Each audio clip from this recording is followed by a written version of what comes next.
Also, YouTube down here from Zephyr War Games, bringing you a very interesting Satellarknight deck build. So I played this at my locals, and I think I topped with it. I think I only lost one, and that was against Infernoids. And then I lost in the top cut to Magician Pendulums, or Odd Ice Pendulums, and then I lost the 3rd and 4th place playoff to Infernoids again. So, without further ado, I'll show you this interesting build and we'll crack straight on with it. So it's pretty standard with your Teller build. So you've got your 3 Denebs, the Searcher of the deck, you've got your 3 Altiers, the Revivers, 2 Vegas, special summoning from the hand, your 1 Unukalaya, your Foolish Burial, and your 1 Satellarknight Alpha. Normally people run this card, but I love this card. It actually won me a game, so we went into time and I top decked it. So I had no cards in my hand, top decked Alsham, and I think he had, I think I was playing against Red Eyes, and he had the Archfiend Black Skull on the field, so I normal summoned this card, and he decided to warn in it.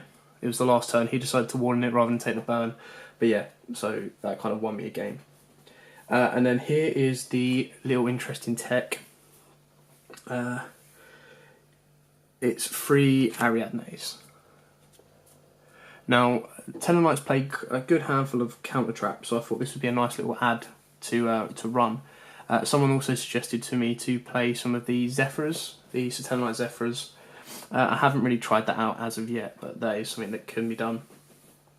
So the way I see Ariadne is the counter traps in the Satellarknight deck. I'm prepared to pay for anyway, so that's not an issue. It's the new ones that I add in, as long as they're good enough and I'm willing to pay for them, then if I don't have Ariadne, it's a shame. But if I do have Ariadne, then great, it's all free.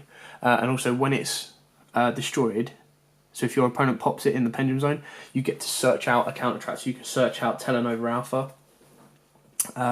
Well, you get to search out 3 counter traps and your opponent chooses 1. So you've got your warnings, your alphas and stuff like that. But having it in the Pendulum Zone and the counter traps on field is amazing. So when we get to the counter traps, I'll show you exactly what ones I've got, and I'll show you the extra deck that I'd run as well for some decks. And then let me know in the comments below what you think. So yeah, 2 effective areas because it's all about effect negation, like I said in previous videos, and 1 honest.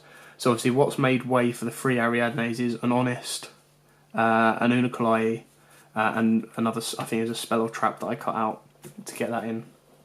So again, it's hit and miss basically. You kind of decide how it goes. 3 MSTs because, you know, if you've kept this in your hand, you can discard it for one of the costs of another card. If not, I think Twin Twister. I've got one of them in the deck. Yeah, in the deck. I just feel that MST. You don't need the discard cost. It's whether that I feel the deck is going to have them cards in the hand to discard or not. 2 Satellarknight Sky Ridge. Love this card again.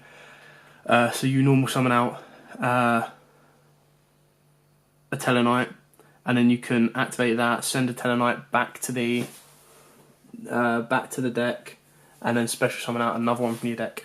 Now what I learnt recently is if you Lance, so the way this goes off is you target 1 Tellarknight monster that I control, and then you special summon another Tellarknight from your deck with a different name from your deck, and then you shuffle the targeted monster back into your deck. Now I was told recently, if I was to Lance the targeted Tellarknight monster, it doesn't go.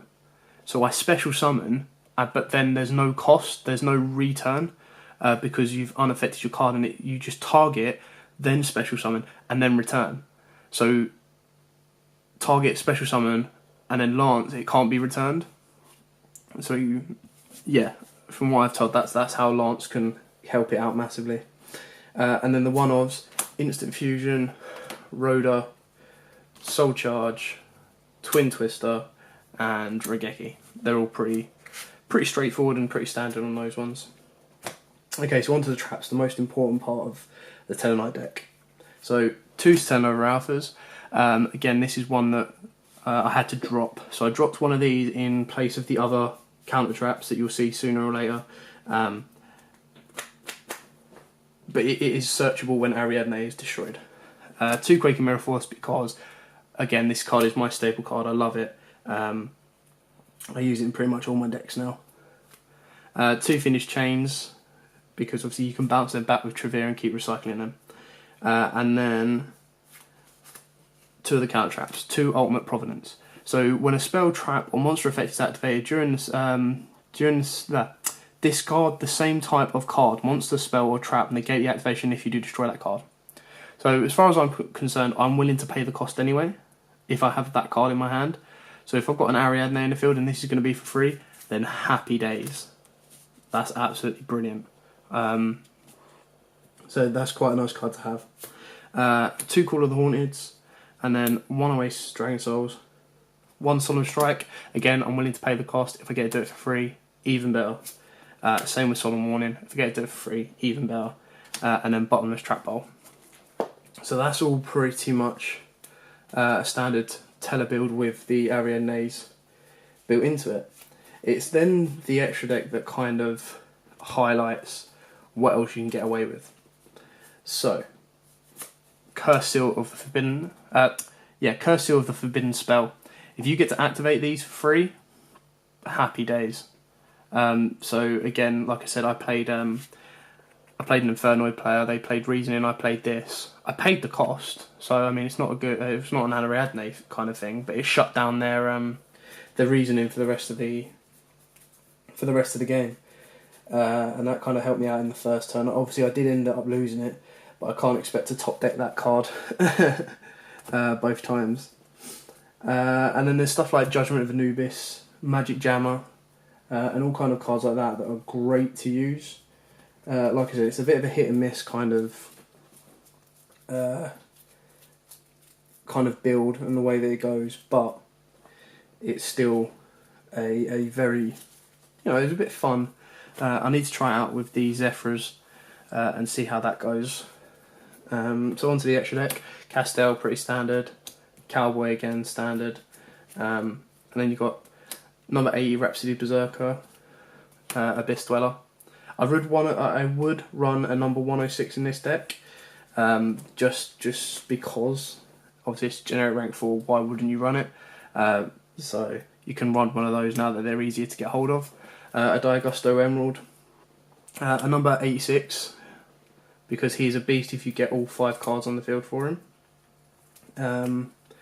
1 Constellar Omega. It's a really nice card. Bujin Tsukunomi, 2 Satellarknight Trevirs because bouncing is fun. 1 Satellarknight Deltaros, 1 Satellarknight Constellar Diamond Steel, 1 Elder Entity Norden, 1 Armades, and 1 High Speed Speedroid Shambara. So again, with the effect failures in there, if you get... Oh, not Felgrand. If you get stuck, you can always result to those, and that will help you out a little bit, especially Shambara. So if you have an Event Veiler stuck in hand, and you've got a level 4 on the field, it just gets you out that bigger beta, just to be safe.